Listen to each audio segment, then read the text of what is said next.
हाय बच्चों, welcome to समर्पण विद्यादान। आज हम लोग क्लास 10 एनसीईआरटी एक्सरसाइज 1.1 सॉल्व करेंगे। ठीक है। इस वीडियो को देखने से पहले जो बच्चे इस वीडियो को पहली बार देख रहे हैं वो उसे मैं एडवाइस देना चाहूँगा कि इसको देखने से पहले आप इससे जस्ट पहले वाला वीडियो 1 जो है उसको देख लें। वहाँ पे थ्योरम मैंने बतलाया है। ठीक है। उसके बाद इस क्वेश्चन को समझेंगे तो ज़्यादा ईजी होगा आपके लिए। तो चलते हम लोग एक्सरसाइज 1.1 पे। पहले मैंने पढ़ाया था, क्या बताया था, फिर से मैं एक बार आपको रिवाइज करा दूं। वो था यूक्लिड डिवीजन लेमा। वो क्या था कि for given integers a and b there exist unit integers q and r satisfying a equal to b q plus r, where r का वैल्यू जो है वो या तो जीरो हो सकता है, जीरो से बड़ा हो सकता है, और ये इस बी से छोटा होगा, क्योंकि ये बी क्या होता है, ये होता है डिवाइजर। डिवाइजर से बड़ा रिमाइंडर कभी हो नहीं सकता। ये हमारा था dividend equal to divisor into quotient plus remainder वाला फॉर्मूला। ठीक है। तो अब हमें एक्सरसाइज 1.1 में क्या करना है कि इस मेथड का यूज करके बाकी सम्स को सॉल्व करना है। एक सम मैंने स्टेप वाइज लिख के यहाँ बतलाया है। आप जब एग्जाम में लिखेंगे तो इस तरह से स्टेप वाइज लिखेंगे। क्वेश्चन नंबर 1 जो है, use Euclid's division algorithm to find the HCF of 135 and 225। ठीक है। तो मैंने एक क्वेश्चन सॉल्व करके आपको दिखा दिया स्टेप बाय स्टेप कैसे लिखेंगे इसको। ये क्वेश्चन में दिया हुआ है कि 135 एंड 225 का आप एचसीएफ निकालें यूक्लिड का एल्गोरिथम यूज करके। ठीक है। तो हम लोग सबसे पहले क्या देखेंगे, इन दोनों में बड़ा कौन है। ठीक है। तो लिखेंगे since 225 is greater then 135 therefore by Euclid division. तो हम लोग जो बड़ा होगा उसको लेफ्ट हैंड साइड में लिखेंगे, जो छोटा होगा उसको राइट हैंड। तो 225 को हम लोग क्या लिख सकते हैं, 135 को यूज करेंगे, 135 इंटू 1 प्लस 90। अब ये हमने कहां से लाया, तो ये मैंने कल आपको एक डिवीजन मेथड समझाया था। ठीक है। क्या था वो डिवीजन मेथड कि ये 135 इधर ले लीजिए, इधर 225 ले लीजिए, इसको इस तरह से डिवाइड कीजिए। तो ये कितने टाइम्स जाएगा, 1 टाइम्स जाएगा। 135 0 12 माइनस 3 9। ठीक है। तो इसी चीज को लिखा है हमने 135 इंटू 1 प्लस रिमाइंडर। ठीक है। 225 को इस तरह से लिखेंगे स्टेप 1 में। Now reminder 90। रिमाइंडर कितना आ गया मेरा 90, जो कि जीरो नहीं है। ठीक है। एल्गोरिदम में यहाँ रिमाइंडर जीरो करना होता है, वही एचसीएफ होता है जो फाइनल डिवाइजर होता है। तो फिर हम लोग आगे बढ़ेंगे। ठीक है। तो अब ये 90 और ये 35 बचा। यहाँ देखिए ये जो रिमाइंडर बचा, ठीक है, इस 35 को एक सजा मिली कि इसने इसको पूरा पूरा डिवाइड नहीं किया, अब तुम्हारा डिवाइड होगा। ठीक है। तो इसे 135 को यहां रख देंगे। ठीक है। फिर से इसको डिवाइड करेंगे, 1 टाइम्स जाएगा क्योंकि 2 टाइम्स 180 हो जाएगा। तो कितना बचेगा यहाँ हमारा 45। तो वही चीज हमने लिखा है, 135 को हमने क्या लिखा है, 90 इंटू 1 प्लस 45। स्टेप 2 हो गया हमारा। इस तरह से स्टेप 2 लिखेंगे। Again 45 equal not to zero. फिर से हम लोग तब स्टेप 3 पे चलेंगे। तो फिर हम लोग 90 को क्या लिखेंगे, यहाँ पे इस 90 को यहाँ पे ले आएंगे। ठीक है। और फिर से डिवाइड देंगे 45 इंटू 2 90। अब हमारा रिमाइंडर जीरो आ गया। ठीक है। तो यहाँ पे हमारा डिवीजन स्टॉप हो जाएगा और यहाँ पे हम लोग लिखेंगे 90 इक्वल टू 45 इंटू 2 प्लस 0। तो किस डिवाइजर पे आके हमारा स्टॉप हुआ, ये 45 पे आके स्टॉप हुआ। तो यही हमारा एचसीएफ हो जाएगा। ठीक है। इसको इस तरह से लिख लेंगे स्टेप वाइज। एग्जाम में इसी तरह से लिखना है, डायरेक्ट ये डिवीजन नहीं करना है। आप साइड में ये डिवीजन मेथड दिखला सकते हो, मगर आपको जब एल्गोरिदम यूज करके बनाने के लिए कहेगा तो इस तरह से now remainder is 0 and at this step divisor equal to 45 therefore HCF equal to 45। ठीक है। मैं पलट रहा हूं, और जिसको छूट गया हो लिखना वो वीडियो को बैक करके फिर से देख सकते हैं। ठीक है। इस वीडियो को देखने से पहले पिछला वाला वीडियो जरूर देखिए, तभी आपको समझ में आएगा। क्वेश्चन नंबर अब 2 पे चलते हैं। क्वेश्चन नंबर 1 ये था क्वेश्चन नंबर 1 का फर्स्ट क्वेश्चन। ठीक है। क्वेश्चन नंबर 1 का ये फर्स्ट क्वेश्चन था। अब सेकेंड क्वेश्चन पे चलते हैं। सेकेंड क्वेश्चन में हमारा क्या है, 196, ये सेकेंड क्वेश्चन, 196 एंड 220 इन दोनों का HCF फाइंड आउट करना है। वही करेंगे हम लोग, क्या करेंगे, डिवाइड करेंगे। 196 छोटा है, 220 बड़ा है, ठीक है। कितने टाइम्स में जाएगा, यही है ना, 196 एंड 38220, सॉरी ये 38220 है, ठीक है। तो इसको इस तरह से लिखेंगे 196 38220। ये बहुत बड़ा नंबर लग रहा है, डिवाइड कैसे करेंगे ये सोच रहे होंगे, तो इतना नहीं सोचना है। ये 3 डिजिट है, इधर भी 3 डिजिट लेंगे, इससे ये बड़ा है ना। अभी सिर्फ हम लोग 382 को देखेंगे, ठीक है, ये बड़ा है इससे। अब 19 2 जा 38 तो होता है, 380 हो जाएगा, ठीक है। मगर ये 6 2 जा 12 होता है, यहाँ 2 ही है। ये 19 2 जा 38 और 6 2 जा 12, यहाँ 2 ही है, तो 2 टाइम्स नहीं जाएगा, ये 1 टाइम्स जाएगा। तो 1 टाइम्स करके देख लेंगे। 196 6, यहाँ क्या बचा, 17 माइनस 9 8, 2 माइनस 1 1, 186 आया। देखिए 196 से छोटा आया ना। अब कौन आएगा यहाँ पे, ये 2 यहाँ नीचे आ जाएगा। फिर से अब हम लोग देखेंगे क्या, अब ये 196 इंटू 10 करेंगे तो कितना आएगा, 1960, इससे बड़ा हो जाएगा। तो 10 टाइम्स नहीं जाएगा, तो उससे जस्ट पहले ले लेते हैं, 9 टाइम्स करके देखेंगे, ठीक है। तो 9 टाइम्स में कितना हो जाएगा, 9 6 जा 54, 4 5, 9 9 जा 81, 86, 8 9 1 जा 9 8 17, ठीक है। 7 माइनस 7 कैंसिल, ठीक है। ये 2 हमने कर दिया था। अब ये 0 बच गया यहाँ, इस 0 को यहाँ कर देंगे, ठीक है। फिर चलेंगे, कितने टाइम्स में आएगा, ये 19 है और 980 है। 19 5 जा 95 होता है, ये 98 है और ये 19 ही सिर्फ समझे अगर हम इसको, तो 19 5 जा 95 होता है। वैसे भी ये 6 है यहाँ और यहाँ 0 है, तो 6 कितने टाइम्स में 0 आता है, 6 5 टाइम्स में आता है, इसलिए हम लोग 5 टाइम्स इसको करके देखेंगे। कितना हो गया, 6 5 जा 33, 9 5 जा 45, 48 4, 5 1 जा 5 4 9, ये 0 आ गया यहाँ पे स्टेप पे। तो यहाँ इन दोनों का HCF डायरेक्ट एक ही स्टेप में, स्टेप 1 लिखेंगे। स्टेप 1 लिखेंगे, क्या लिखेंगे, 38220 इज इक्वल टू 196 इंटू 195, ठीक है, यही हो जाएगा। तो ये किससे पूरा डिवाइड हो गया, 196 से पूरा डिवाइड हो गया, इसीलिए हमें 196 को फर्दर डिवाइड करने की जरूरत नहीं है। 196 ही HCF हो गया इन दोनों नंबर्स का। नेक्स्ट क्वेश्चन पे चलेंगे। क्वेश्चन नंबर 3 है, कितना, 867 एंड 255, ठीक है। 867 एंड 255, जो बड़ा है उसको बीच में कर देंगे, छोटे को बाहर कर देंगे, 255, ठीक है। इसको अब डिवाइड करेंगे तो ये 4 टाइम्स में नहीं जाएगा, इसको 3 टाइम्स में करना पड़ेगा। 3 टाइम्स में कितना हो जाएगा, 5 3 जा 15, 5 लेफ्ट 1, 5 3 जा 15, 16 6 1, 3 2 जा 6 1 7, 7 माइनस 5 2, 6 माइनस 6 0, 8 माइनस 7 102, ठीक है। नहीं आया रिमाइंडर 0, फिर ये 255 को यहाँ ले आएंगे, 255, ठीक है। 102 इंटू 2 204 हो जाएगा, 204, 3 टाइम्स में तो नहीं जाता।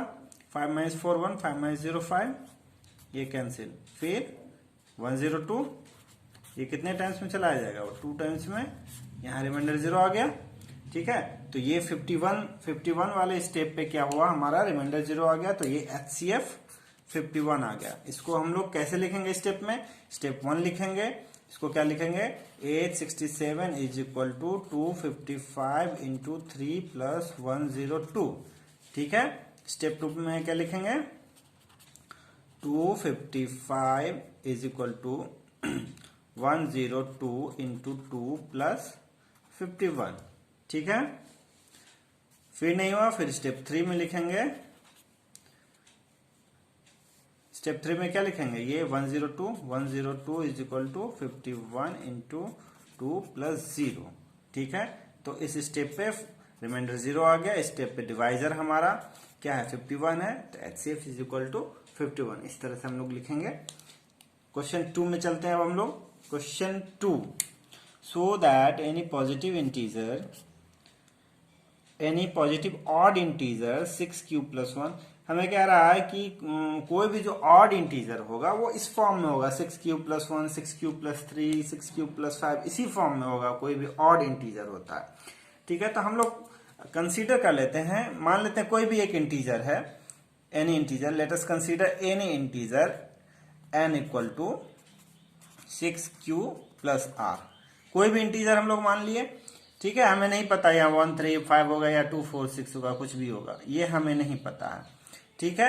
यूक्लिड डिवीजन लेमा से हम लोग एक नंबर को इस तरह से मान सकते हैं, कंसीडर कर सकते हैं, क्योंकि यहाँ 6 पहले से दे रखा था, इसीलिए हमने यहाँ डिवाइजर को 6 लिया, वहां भी डिवाइजर 6 पहले से दे रखा था, 6q प्लस r के फॉर्म में रख लिया। अब यहाँ पे r का वैल्यू क्या क्या हो सकता है, बताया था मैंने शुरू में ही लेमा में बताया था कि रिमाइंडर जो होता है ये डिवाइजर से छोटा होना चाहिए, r क्या होना चाहिए, डिवाइजर से छोटा होना चाहिए और 0 से बड़ा होना चाहिए, यही था ना लेमा में हमने पढ़ा। तो r इक्वल टू क्या क्या हो सकता है, 0, r इक्वल टू क्या क्या हो सकता है, 1, r इक्वल टू 2 हो सकता है, r इक्वल टू 3 हो सकता है, r इक्वल टू 4 हो सकता है और r इक्वल टू 5 हो सकता है। ये सारे वैल्यू हो सकते हैं r के, क्योंकि r का वैल्यू 6 से छोटा है तो 5 तक चलेंगे, ठीक है। तो अब हमारे पास क्या क्या नंबर हो जाएगा, व्हेन लिखेंगे, when r equal to 0 number is 6q, when r equal to 1 number is 6q plus 1, r equal to 2 तो क्या हो जाएगा 6q plus 2, r equal to 3 6q plus 3, r equal to 4 6q plus 4 और r equal to 5 को 6q plus 5 के form में लिखेंगे, ठीक है। अब इस नंबर पे आते हैं, ठीक है, या इस नंबर पे आते हैं, तो यहां पे क्या है 2 कॉमन है इन दोनों में, 2 ले लिया, 3q प्लस 1 बचा इधर, इसमें तो कोई कॉमन नहीं है, इसमें कॉमन है 2, इधर क्या बचा 3q प्लस 2, ठीक है, इसमें कॉमन नहीं है।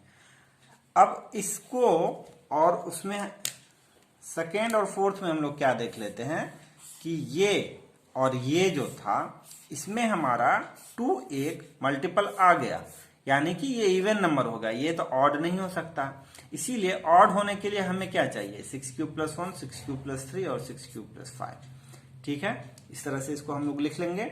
इसको हम लोग स्टेटमेंट में कैसे लिखेंगे, स्टेटमेंट में अगर आप लिखना चाहते हैं तो लिख लीजिए, मैं लिखा रहा हूं, ठीक है। सबसे पहले कंसीडर कर लेंगे, let n be any positive integer n equal to 6q plus r where r equal to ये हो जाएगा, ठीक है।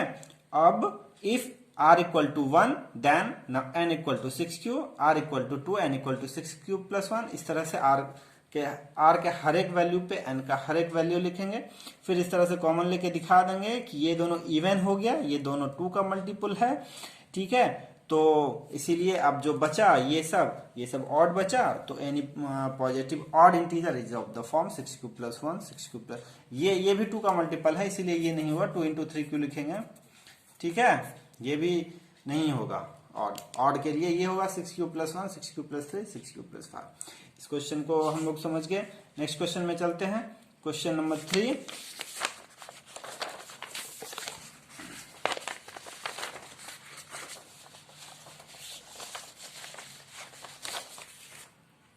क्वेश्चन नंबर 3 क्या कह रहा है, एक आर्मी है, आर्मी का कंटिंजेंट है, 616 मेंबर्स हैं, कितने मेंबर्स है 616, ठीक है, और उन्हें 32 is to march behind an army of 32 members in a parade. 2 groups are to march in same number of columns. What is the maximum number of column कह रहा है, ठीक है, यानी HCF हाईएस्ट कॉमन फैक्टर कह रहा है, तभी तो मैक्सिमम नंबर ऑफ कॉलम्स निकलेगा।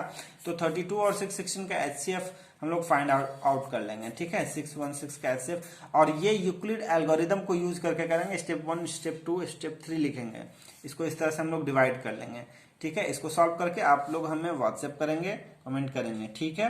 ये क्वेश्चन हो गया आपका। Question third. क्वेश्चन फोर्थ में क्या है, क्वेश्चन फोर्थ में कह रहा है यूज यूक्लिड डिवीजन। अच्छा देखिए, क्वेश्चन 4 में एक हिंट भी दे रखा है, ठीक है, अगर हिंट से आपको समझ में आ गया, आपने सॉल्व कर लिया तो ठीक है, ऐसे मैं बता दे रहा हूं। क्वेश्चन 4 में कह रहा है so that square of any positive integer is either of the form 3m, या तो वो स्क्वायर जो किसी पॉजिटिव इंटीजर का करेंगे हम लोग, तो या तो इस फॉर्म में होगा या तो इस फॉर्म में होगा, ये हमें प्रूव करना है, ठीक है। तो हिंट में कह रहा है कि कंसीडर कर लीजिए, let x be any positive integer. ठीक है, तो x को हम लोग क्या लिख सकते हैं, x को 3q प्लस r लिख सकते हैं। किसी भी नंबर को बाय यूक्लिड लिख देंगे, यूक्लिड डिवीजन लेमा। ठीक है, by Euclid division lemma x can be written as x equal to 3q plus r। Now r का वैल्यू क्या हो जाएगा, 0 1 2। r का 3 वैल्यू होगा। ठीक है, 0 1 2, ये 3 से छोटा होगा। r should be greater than equal to 0 and less than 3। ठीक है, तो r का ये 3 वैल्यू हो गया। तो क्या क्या नंबर हो गया हमारे पास, 3q प्लस 0, 3q प्लस 1 और 3q प्लस 2। अब इन दोनों का स्क्वायर, अब इन लोगों का स्क्वायर करके देख लेते हैं। स्क्वायरिंग वी विल फाइंड क्या, 3q का होल स्क्वायर इक्वल टू क्या हो जाएगा, 9q स्क्वायर। 3q प्लस 1 का होल स्क्वायर क्या हो जाएगा, होल स्क्वायर क्या होता है, a प्लस बी का whole square, a square plus 2ab plus b square. ठीक है, तो ये क्या हो जाएगा, 9q square plus 2ab, 3 2 6q plus 1 और 3q प्लस 2 का, ये थोड़ा जगह छोड़ देते हैं, 3q प्लस 2 का होल स्क्वायर। इसको क्या लिखेंगे, 9q square plus 3 2 6 12q plus 4। यही होगा ना, 3 2 6 2ab प्लस बी स्क्वायर। इस तरह से हो जाएगा। अब इसको हमें दिखाना है, इसको हमें शो करना है कि इसको इस फॉर्म में लिखा जा सकता है। क्यों नहीं लिखा जा सकता है भाई, इसको, ये जो स्क्वायर है, ये 9q स्क्वायर जो हुआ, इसको हम लोग 3 इंटू 3q स्क्वायर लिख सकते हैं और इसको हम लोग m कंसीडर कर लेंगे। Let us consider m equal to 3q square. ये m हो गया, तो ये 3m के फॉर्म में हो गया। उसी तरह अब इसको क्या लिख सकते हैं, इसको यहां पे 3 कॉमन है, क्या हो गया, q square plus 2q plus 1। फिर यहां इसको हम लोग m कंसीडर कर लेंगे। ये जो q स्क्वायर प्लस 2q है, इसको m कंसीडर कर लेंगे। Consider m equal to q square plus 2q। तो ये क्या हो जाएगा, 3m प्लस 1। ये इस फॉर्म में आ गया, 3m प्लस 1 के फॉर्म में आ गया। यही प्रूव करना था हमें, 3m प्लस 1 के फॉर्म में होगा स्क्वायर। ठीक है, ये भी हो गया।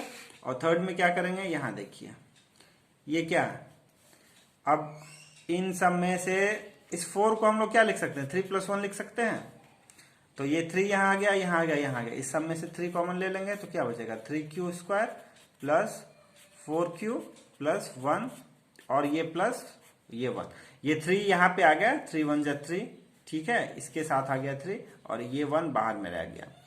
ठीक है, तो अब क्या करेंगे, हम लोग कंसीडर कर लेंगे ये इतना वाला part is equal to m। Let us consider this equal to m।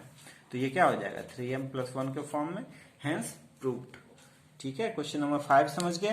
Question number 6 में इसी तरह का क्वेश्चन है कि हमें प्रूव करना है कि किसी भी पॉजिटिव इंटीजर का जो क्यूब करेंगे, ठीक है, तो वो इस फॉर्म में होगा। क्यूब जो होगा ये होगा फॉर्म 9m प्लस 1 और 9m प्लस 8 के फॉर्म में होगा। इसको भी सेम प्रोसेस से करेंगे, let x be any positive integer. ठीक है, तो by Euclid division lemma we can write x equal to 3q plus r where r is greater than equal to 0 less than 3। तो r का value क्या हो जाएगा, 0 1 2। तो यहां से क्या हो जाएगा, एक हो जाएगा number x equal to 3q, एक हो जाएगा 3q प्लस 1 और एक क्या हो जाएगा 3q प्लस 2। ये 3 नंबर हो जाएगा। ठीक है, r का वैल्यू 0 डालेंगे तो 3q, 1 डालेंगे तो 3q प्लस 1 और 2 डालेंगे तो 3q प्लस 2। अब क्यूब करके देखेंगे तो ये कितना हो जाएगा, 3q का होल क्यूब कितना हो जाएगा, 3 3 9 3 27 क्यूब क्यूब। ठीक है, इसको 9 इंटू 3 क्यूब क्यूब लिख सकते हैं। तो ये हो गया 9m, इसको m कंसीडर कर लीजिए। ठीक है, ये हो गया m। इतना दूर को अगर हम m मान लेते हैं तो ये 9m का फॉर्म में आ गया। किसी भी नंबर का क्यूब किया हमने और वो किस फॉर्म में आ गया, 9 इंटू m। m कोई भी नंबर हो सकता है। ठीक है, m को यहां हमने ये कंसीडर कर लिया तो 9 इंटू m को फॉर्म में आ गया ये।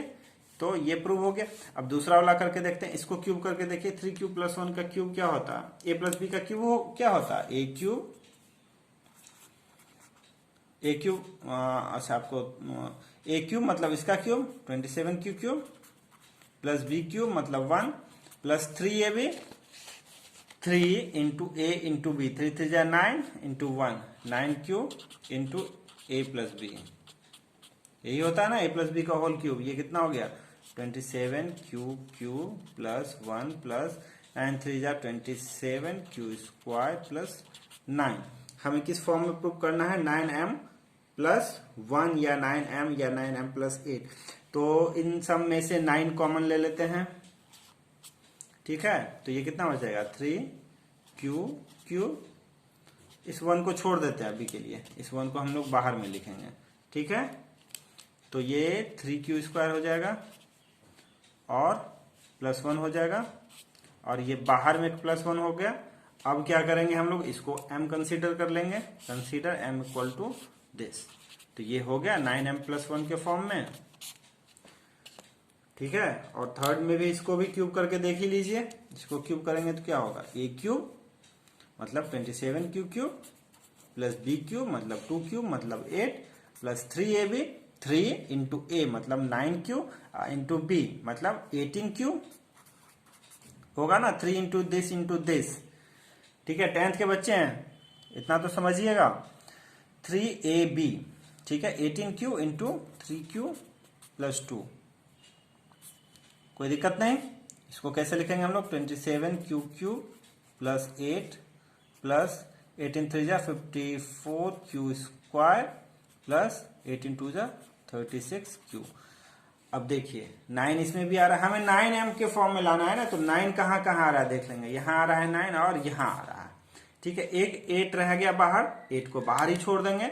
इस 3 में से 9 कॉमन ले लीजिए, तो 9 कॉमन ले लिए तो क्या हो गया 3 क्यूब क्यूब प्लस 9 6 जा 54 प्लस 9 4 जा 36 क्यूब, ये प्लस 8 बाहर में रह गया। अब हम लोग क्या करेंगे, इसको m कंसीडर कर लेंगे, let consider this part is equal to m। तो ये क्या हो गया 9m प्लस 8 के फॉर्म में हो गया। ये तीनों फॉर्म हमारा प्रूव हो गया। किसी भी इंटीजर, किसी भी पॉजिटिव इंटीजर के लिए हमने x को क्या माना था, कोई भी पॉजिटिव इंटीजर, और x को बाय यूक्लिड डिवीजन लेमा, इस तरह से हम लोग स्टेटमेंट में इस तरह से लिखेंगे, ठीक है। Let x be any positive integer, so by Euclid division lemma we can write x equal to this where r is greater than equal to 0 and less than 3। ये लेमा में पहले से कह रखा है कि r जो होगा, रिमाइंडर जो होगा, हमेशा इस 3 से छोटा होगा और 0 से बड़ा होगा, पॉजिटिव होगा, ठीक है। इसको इस तरह से लिख सकते हैं। अब r का वैल्यू इन दोनों के बीच में क्या क्या हो सकता है 0 1 2, इसके अलावा तो कोई भी वैल्यू नहीं हो सकता r का, क्योंकि इंटीजर है। यहाँ हमें रैशनल या फिर कोई डेसिमल नंबर तो नहीं लेना, इंटीजर नंबर लेना है। तो r का ये तीनों वैल्यू होगा, तो ये तीनों वैल्यू डाल के देखेंगे when r equal to 0, when r equal to 1, इस तरह से हम लोग लिखेंगे एग्जाम में। व्हेन r इक्वल टू 0 तो x इक्वल टू 3q, ठीक है। When r equal to 1 then x equal to this, when r equal to 2 x equal to this. Now cubing we will get x cube is equal to 3q cube and this, इसको इस form में दिखा देंगे। इसको m consider this part equal to m, then it is of the form 9m। इसको इस तरह से लिख देंगे, consider this part equal to m and it is in the form of 9m plus 1, और इसको इस तरह से हम लोग दिखा देंगे, ठीक है। When r equal to 2 this will be the result and hence proved, last में लिख देंगे। इसको पूरा स्टेटमेंट में लिखना है एग्जाम में इस तरह। ये मेरे पास टाइम कम है, वीडियो बड़ा बड़ा हो जा रहा था, इसलिए मैंने थोड़ा फास्टर बताना शुरू किया है, ठीक है। आप लोग मेरे चैनल को फॉलो करते रहिए, मैं पूरा सिलेबस कंप्लीट कराऊंगा। अगर आपको अच्छा लगे तो इसे जरूर शेयर कीजिए, अपने फ्रेंड्स के साथ शेयर कीजिए, अपने रिलेटिव्स के साथ शेयर कीजिए, क्योंकि अच्छी चीज सबको मिलना चाहिए। और जितना मेरा शेयर होगा, जितने अच्छे अच्छे कमेंट आएंगे, मैं उतने अच्छे से आपके लिए वीडियो बना पाऊंगा, ठीक है। ये मेरे लिए एक अप्रिसिएशन हुआ। जैसे आप कोई अच्छा काम करते हो क्लास में, तो आपको टीचर अप्रिशिएट करते हैं, गिफ्ट देते हैं, प्राइज देते हैं, ठीक है। तो मेरे लिए अप्रिसिएशन यही होगा कि आप शेयर करें, सब्सक्राइब करें, ठीक है। जब आप शेयर करते हैं या सब्सक्राइब करते हैं या कमेंट करते हैं या लाइक करते हैं, तो उससे ना ही किसी कोई बेनिफिट मुझे है, ना ही एक भी रुपए का लॉस आपको है।